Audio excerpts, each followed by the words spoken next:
바르셀로나는 2일 한국 시간 공식 홈페이지를 통해 우리는 야말과 2026년 6월 30일까지 머무는 새로운 계약에 합의했다.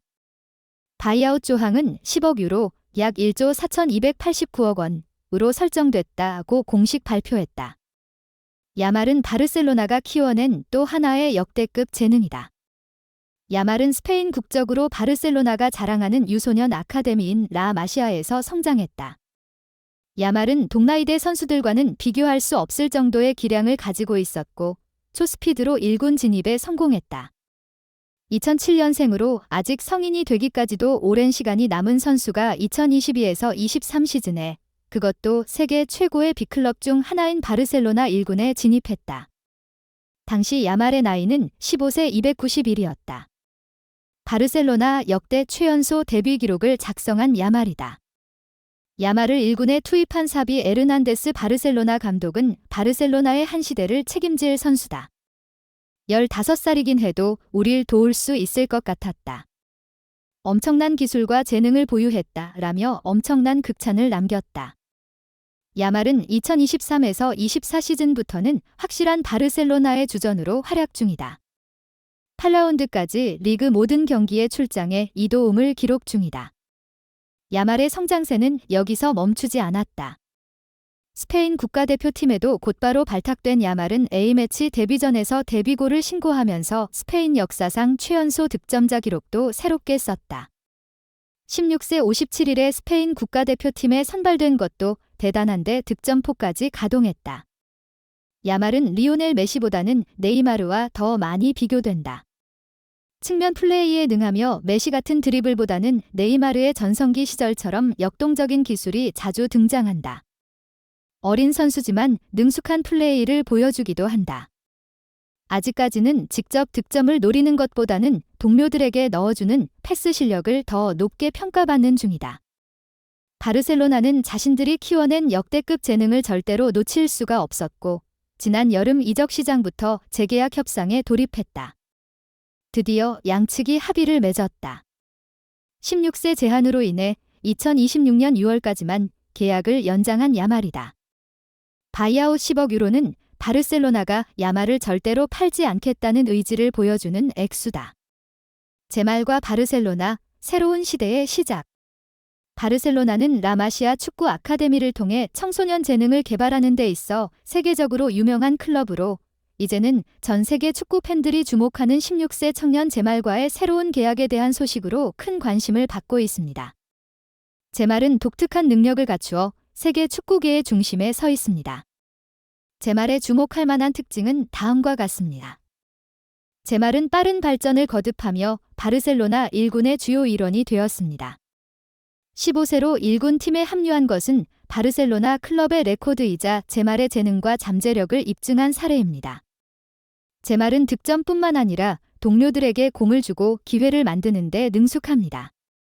그의 스타일은 네이마르와 비교될 만큼 다양하고 창조적입니다. 16세의 스페인 대표팀에 소집되어 데뷔전에서 골을 넣었습니다. 이로써 제말은 스페인 역사상 최연소 득점자가 되었으며 미래의 유망한 선수로 주목받게 되었습니다. 바르셀로나와 제말의 새 계약은 클럽이 어린 재능을 보유하고 발전시키는 데 대한 약속의 일환으로 볼 수 있습니다. 제말을 잃지 않겠다는 결의를 보이는 100억 유로의 바이아웃 조항은 그들이 제말의 가치를 인식하고 그를 떠나보내지 않겠다는 메시지입니다. 제말의 등장은 바르셀로나에게 새로운 시대의 시작을 알렸습니다.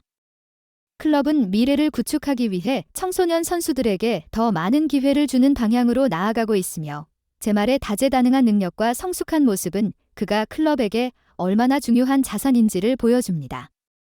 제말의 향후 발전을 기대하며 그가 바르셀로나와 스페인 축구의 더 큰 아이콘으로 자리 잡을지 기대해 봐야 합니다. 독일 바이에른 뮌헨이 2년 전까지 함께 뛰었던 중앙 수비수 제롬 보아탱 영입을 추진 중이다. 보아탱과 전 여자친구는 휴가 중 말다툼을 벌였고 이 과정에서 보아탱이 여성을 폭행한 것으로 알려졌다. 검찰은 보아탱이 의도적으로 여성의 신체에 폭력을 가한 것으로 보고 보아탱을 기소했다. 외신은 뮌헨 법원이 발표한 성명문을 보면 증거 자료를 수집한 뒤 다시 재판을 진행할 것이라 전했다. 고 밝혔다. 보아탱의 전전 여자친구는 보아탱과 결별한 뒤 숨진 채로 발견되기도 했다. 뮌헨을 지휘하는 토마스 투헬 감독은 3일 한국 시간 미드필더 요주아 키미히와 함께 치른 인터뷰에서 보아탱 영입 의지를 밝혔다. 뮌헨은 3일 오전 4시 한국 시간 2023-24 유럽 축구연맹 UEFA 챔피언스리그 조별리그 2라운드 코펜하겐 덴마크와 원정 경기를 앞두고 기자회견을 열었다. 가장 많은 화제를 불러일으킨 주제는 보아탱의 복귀에 관한 것이었다.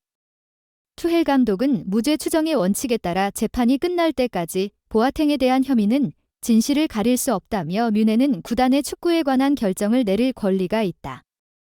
보아탱은 좋은 장점을 가진 선수다. 우리와 함께 훈련할 수 있는 권리가 있다. 현재 몸 상태도 좋고 상황이 어찌됐건 보아탱은 우리와 함께하고 있다. 더 두고 본 후 영입할지 결정하겠다며 마무리했다. 가나 혈통의 독일 선수인 보아탱은 2011년 뮌헨에 합류해 그의 전성기를 맞았다. 약 10년간 뮌헨에 자신의 청춘을 바치며 수비적 다재다능함을 뽐낸 보아탱은 좋은 롱패스 성공률과 빠른 달리기를 가진 대단한 수비수였다. 뮌헨은 보아탱의 활약에 힘입어 9개의 마이스터샬레 독일 분데스리가 우승 트로피를 획득했고 2번의 챔피언스리그 트로피 획득을 통해 팀의 역사적인 트래블, 리그, 자국 컵 대회, 챔피언스리그를 모두 한 시즌에 우승하는 것을 2번이나 이뤘다. 보아탱은 2021년 정든 뮌헨을 떠난 뒤 프랑스 리그 1 올랭피크 리옹으로 떠났지만 오래 머물지 못하고 1년 만에 팀을 나왔다. 지난 2022-23 시즌 리옹 이후 뛸 수 있는 구단을 찾았지만 보아탱을 원하는 구단이 없어 결국 1년간 무지개 상태로 시간을 보내야 했다. 그러던 와중 2023-24 시즌 개막 후 뮌헨과 강하게 연결되며 뮌헨으로 복귀할 수 있는 길이 생긴 것이다. 투헬 감독은 이번 시즌 주전 중앙 수비수가 단 3명, 김민재, 마테이스 더 리흐트, 다요트 우파메카노 뿐이다. 그런데 최근 더 리흐트가 다쳤다.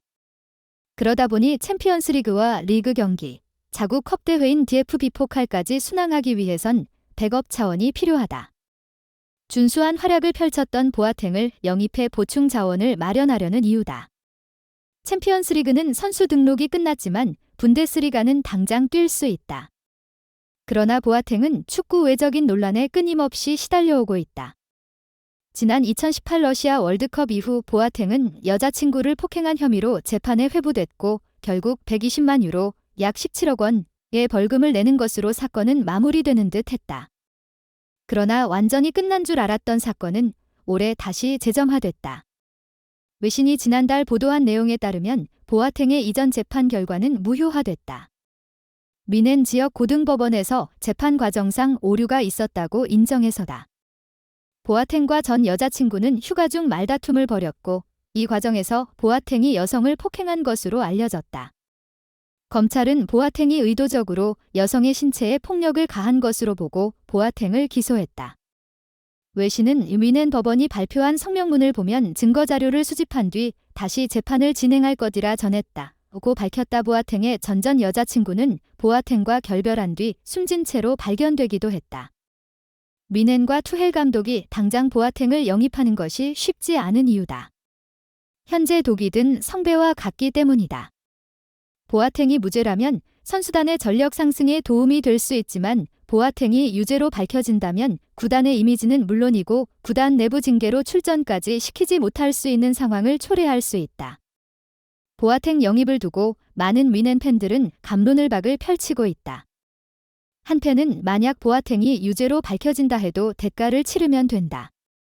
이후 2번째 기회를 줄 수 있는 것 아니냐며 보아탱 영입에 찬성한다는 입장을 밝혔지만 또 다른 팬은 범죄자들에게 2번째 기회를 주는 것은 잘못된 메시지를 퍼뜨릴 수 있다며 그의 영입에 반대하는 의견을 냈다.